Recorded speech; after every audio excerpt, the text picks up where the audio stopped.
Hello, Kilukkam വ്ളോഗിൻ്റെ പുതിയൊരു വീഡിയോയിലേക്ക് സ്വാഗതം. ഇന്ന് നമ്മൾ കറുത്ത ഏത്തക്കയൊക്കെ നമ്മുടെ മക്കൾ വീട്ടിൽ കഴിക്കത്തില്ലല്ലോ, അത് അവർക്ക് ഭയങ്കര രുചികരമായ ഒരു ഡെസേർട്ടായിട്ട് ഉണ്ടാക്കി കൊടുക്കാം. കറുത്ത ഏത്തക്കയാണെന്നും അവരറിയത്തില്ല, ചിലപ്പോൾ ഏത്തക്കയാണെന്ന് പോലും അറിയത്തില്ല, അത്രയ്ക്ക് ടേസ്റ്റിയാണേ. അതിനായിട്ട് നമ്മൾ ഈ ഏത്തക്ക ആദ്യം ഒന്ന് പുഴുങ്ങിയെടുക്കണം. ചെറിയൊരു ഇഡലിക്കൂട്ടത്തിൽ നന്നായിട്ട് സ്റ്റീം ചെയ്ത് അതിനെ വേവിച്ചെടുത്ത ശേഷം നമ്മൾ അതിൻ്റെ ഉള്ളിലേ ഉണ്ടല്ലോ, ഉള്ളിൽ ആ കറുത്ത ലൈൻസ് ഉണ്ടല്ലോ, അതങ്ങ് എടുത്ത് കളയണം. അതങ്ങ് എടുത്ത് കളഞ്ഞിട്ട് ചെറുതായിട്ട് അതിനെ മുറിച്ച് കഷ്ണങ്ങളാക്കി എടുത്തതിന് ശേഷം നമ്മളതിനെ നെയ്ക്കകത്ത് വഴറ്റുകയാണ് ചെയ്യുന്നത്. നെയ്ക്കകത്ത് വഴറ്റുമ്പോൾ തന്നെ അതിന് ഏത്തക്കയുടെ ആ ടേസ്റ്റ് അങ്ങ് മാറിയിട്ട് നല്ലൊരു ടേസ്റ്റ് ആകും. നല്ല രീതിയിൽ നമ്മൾ നെയ്യ് ചേർത്ത് വേണം ഇത് ചെയ്യാനായിട്ട്. വഴറ്റിയെടുക്കുന്ന കൂട്ടത്തിൽ നമുക്കൊരു പിഞ്ച് ഏലക്ക വേണമെങ്കിൽ ഇട്ട് കൊടുക്കാം, ഒരു പിഞ്ച് ഏലക്കാപ്പൊടി ഇട്ട് കൊടുക്കാം. അത് വേണമെങ്കിൽ സ്കിപ്പ് ചെയ്യാവുന്നതേ ഉള്ളൂ.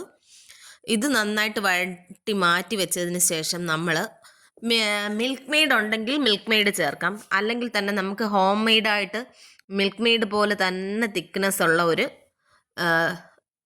പാലിൻ്റെ ലിക്വിഡ് നമുക്ക് ഉണ്ടാക്കിയെടുക്കാൻ പറ്റും. അതിന് പാൽപ്പൊടി മാത്രം മതി കേട്ടോ, പാൽപ്പൊടിയും ഇത്തിരി വെള്ളവും. പിന്നീട് ഞാൻ ഇതിനകത്ത് നമ്മുടെ ബദാമിൻ്റെ എസൻസ് ചേർക്കുന്നുണ്ട്. അതൊരു ഫ്ലേവറിനും ഒരു നിറത്തിനും വേണ്ടി മാത്രം ചേർക്കുന്നതാണേ. അത് നമ്മൾ പാൽപ്പൊടി നല്ല രീതിയിൽ കലക്കിയെടുക്കുക. പഞ്ചസാരയൊന്നും ചേർക്കേണ്ട കാര്യമില്ല, വേണമെങ്കിൽ കുറച്ച് പഞ്ചസാര ചേർക്കാം, നല്ല മധുരം വേണ്ടവരാണെങ്കിൽ. ഞാനൊരു ശകലം ചേർക്കുന്നുണ്ട് കുഞ്ഞുങ്ങൾക്കായതുകൊണ്ട്. അത് നല്ലതുപോലെ മിക്സ് ആക്കി കഴിഞ്ഞ് നമ്മൾ ഈ ഏത്തക്ക വഴറ്റി അതേ പാനിൽ തന്നെ നമ്മൾ അങ്ങോട്ട് ഒഴിച്ച് അതിനെ നല്ല രീതിയിൽ സോർട്ട് ചെയ്ത് നല്ലൊരു കൺസിസ്റ്റൻസിയിലാക്കി എടുക്കുക. നമ്മുടെ മിൽക്ക് മെയ്ഡിൻ്റെ കൺസിസ്റ്റൻസി അതും കൂടെ നമ്മൾ തയ്യാറാക്കി വെച്ചേക്കുന്ന ഏത്തക്കായ്ക്കകത്തിലോട്ട് ഒഴിച്ചു കൊടുക്കുന്നു. പിന്നീട് അത് നല്ലപോലെ തണുത്തതിന് ശേഷം മാത്രം, നല്ലതുപോലെ എന്ന് പറഞ്ഞാൽ ഒട്ടും ചൂടില്ലാതായതിന് ശേഷം മാത്രമേ നമ്മളത് ഫ്രീസറിലേക്ക് വെക്കാവൂ.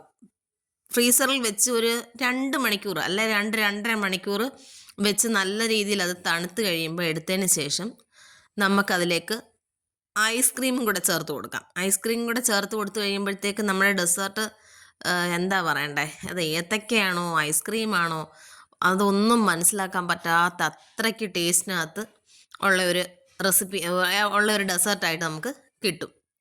ഞാൻ വാനില ഐസ്ക്രീമാണ് എടുത്തത്. വാനില പോലെ തന്നെ ബട്ടർ സ്കോച്ചും ഇതിൻ്റെ കൂടെ നല്ല കോമ്പിനേഷനാണ്. വേറെ സ്ട്രോബെറി ഒന്നും കോമ്പിനേഷൻ ആവത്തില്ല. ഒന്നെങ്കിൽ വാനില അല്ലെങ്കിൽ ബട്ടർ സ്കോച്ച്. ഒരു പ്രാവശ്യമെങ്കിലും കറുത്തേത്തക്കൊക്കെ എന്തായാലും നമ്മുടെ വീട്ടിൽ കാണുമല്ലോ.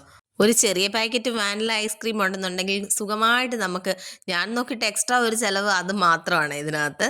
നമ്മുടെ കുഞ്ഞുങ്ങളൊക്കെ വളരെ ടേസ്റ്റി ആയിട്ട് കഴിക്കുകയും ചെയ്യും, വളരെ ഹെൽത്തിയുമാണ്.